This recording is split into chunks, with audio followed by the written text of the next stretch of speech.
Hello guys, నేను మీ Vijayawada auto డ్రైవర్ని. నా పేరు చిన్న.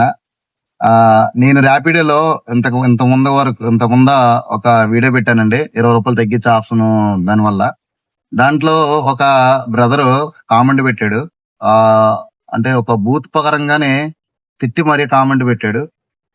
విజయవాడ బస్ స్టాండ్ లో విలేజ్ నుంచి వచ్చే వాళ్ళ దగ్గర ఇప్పటికి కూడా మోసం చేస్తూనే ఆ తీసుకుంటున్నారు, వెళ్ళి చూడు అని పెట్టారు. అన్నా, మోసం చేసే వాళ్ళు ఉన్నారనే, వాళ్ళకి మోసం చేస్తున్నారనే ఒక ఊబర్ సిఇఓ క్లిక్ చేస్తే వెహికల్ గాని క్యాబ్ రావాలనుకొని ఇలా ఒక ఆన్లైన్ అనేది క్రియేట్ చేశారన్న. సో అలాంటి వాళ్ళ గురించే అలా అనుకొని ఆ ఆన్లైన్ దాంట్లోకి వెళ్తుంటే మళ్ళీ దాంట్లో 20 రూపాయలు తగ్గించుకుంటే ఎక్కడ సరిపోతాయి అన్న? మీరు మోసం చేస్తున్నారు అంటున్నారు కదా, మోసం చేస్తున్నారనే ఒక ఆన్లైన్ అనేది క్రియేట్ చేశారన్న. ఆ ఆన్లైన్ లో రేట్ ఇచ్చేదే మళ్ళీ మళ్ళీ దానికి 20 రూపాయల మీద తగ్గిస్తే ఒక ఆటో డ్రైవర్ కి ఎలా సరిపోతాయి అన్న? ఒక నిత్య అవసరాలన్నీ రేట్లు పెరుగుతున్నాయి కానీ ఆటో డ్రైవర్ రేట్లు పెరుగుతున్నాయన్న? అసలు ఆన్లైన్ వచ్చిన కొత్తలో 10 కిలోమీటర్లకు ఎంత ఇచ్చారు మీకు తెలుసన్నా? 200, 230 ఇచ్చేవారన్న కమిషన్ తీసుకునేటప్పుడు.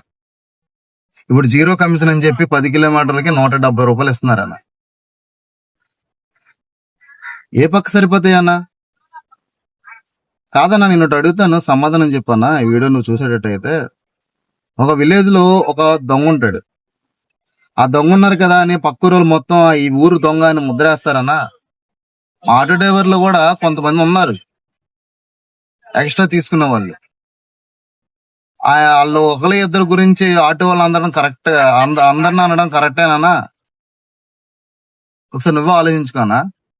ఒక్కసారి కామెంట్ పెట్టేటప్పుడు వీడియో చూసే వాళ్ళు కూడా చూసి పెట్టండి అన్న. ఒక మా మా మేము ఫేస్ చేస్తున్న బాధని ఒక వీడియో రూపంలో జనాలకి పంపేయాలి. అదే ఆటో డ్రైవర్లు అవేర్నెస్ తీసుకురావడానికి చేస్తామన్నా. దానికి ఇది పెట్టుకొని కామెంట్ పెట్టినోడు కూడా చూడండి అన్న. ప్రతి అవసరాల రేట్లు కూడా ప్రతి ఒక్క దాని రేటు కూడా పెంచాడన్న. రూపాయితో కాడి నుంచి 10,000 వరకు ప్రతి రూపాయి పైన కూడా పెరిగింది కానీ ఆటో రేటు మాత్రం పెరగట్లేదు. అసలు రేట్ కార్డ్ అనేది అసలు గవర్నమెంటే ఒక ఆటో డ్రైవర్ కి రేట్ కార్డ్ అనేది ఇంకా ఇవ్వలేదన్న. ఒకసారి కామెంట్ పెట్టినాడు చూసి పెట్టండి అన్న. నాదైతే ఇదే చెప్పదలుచుకున్నాను. అందరూ అలా ఉండరన్న. ఏదో ఒకటి లోపం ఉంది అనుకొని అందరినీ లోపస్తులు అనుకొని అనేది అనడం కరెక్ట్ కాదు. ఓకేనన్నా. ఇట్లు మీ జై ఆటో డ్రైవర్ అన్న.